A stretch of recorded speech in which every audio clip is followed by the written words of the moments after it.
in December of 2007, a ton of liquid asphalt was $175. We're getting quotes at over $1,000 a ton now. Asphalt has gone up so much because it's petroleum-based. I don't believe we're going to have the ability to build asphalt roads in 50 years.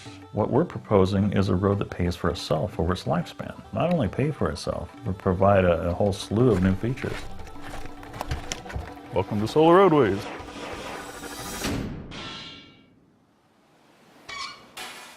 There's 25,000 square miles of road surfaces, parking lots, and driveways in the lower 48 states.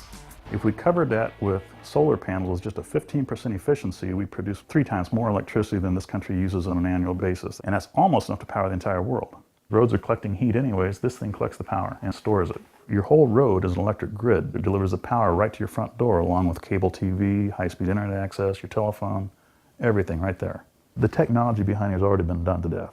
I'm just taking a lot of different technologies, making something new out of it.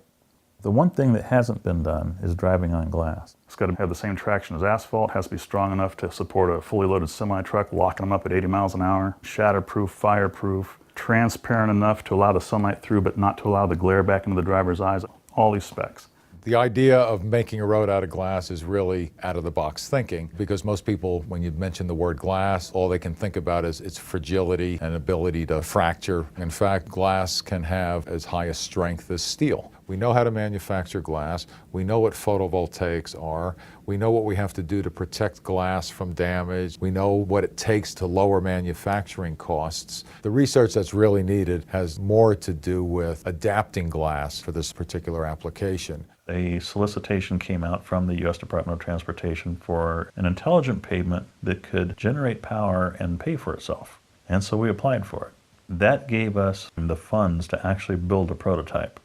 We purchased parts to build a 12-foot by 12-foot full-size solar road panel. And our solar road panel has a 32 by 32 array of individual electronic modules. Each of these have LEDs, 3 white and 3 yellow. We milled some traces underneath for the cables. So our cables are coming in and they feed the electronics modules. We're sending commands to the microprocessor wirelessly. The microprocessor determines which of the LEDs are lit up. And we can spell words this way. There's a total of 6,072 LEDs in the prototype. So we can spell just about anything we want in there. In addition, we built a 3-foot by 3-foot panel with a frame around it. And we call this our crosswalk panel. There are load cells in here, and it's a weight machine basically. If you're driving at night and you're daydreaming or something and somebody steps off in dark clothing onto a crosswalk in front of you, that crosswalk starts to flash, the road in front of you starts to flash, it gets your attention, tells you to slow down.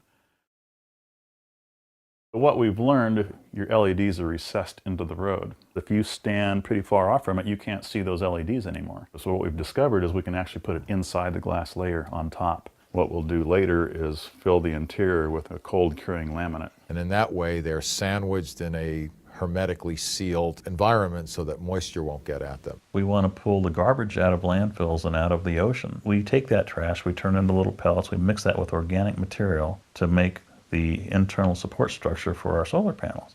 There are engineering degrees out there they didn't have when I went through, environmental engineering degrees, and a whole generation of new engineers coming up wanting to spend their careers working on the environment. I think that's fantastic. You realize that everything that your ancestors did affects us today, and everything we're doing now is going to affect generation after generation who are going to come after us. We can't keep building asphalt roads, doing the same thing we've been doing since Eisenhower opened the federal highway system in the 1950s. It's an antiquated system we've been using for far too long. It's time to move on. We can make better roads. We can make an intelligent electric roads which enable all electric vehicles. Let's move on, put fossil fuels behind us and move into the 21st century. So which of you is the better solar roadway assistant? No, It comes with height, so obviously the taller. comes with beauty. Well, I'm Look at taller, I'm closer to the sun, Look so at the beauty here. I gotta give him on the beauty. He's a good looking guy. I'll give him that. I'd be saying something really profound here. What's the most profound thing you can think of right now? Duct tape.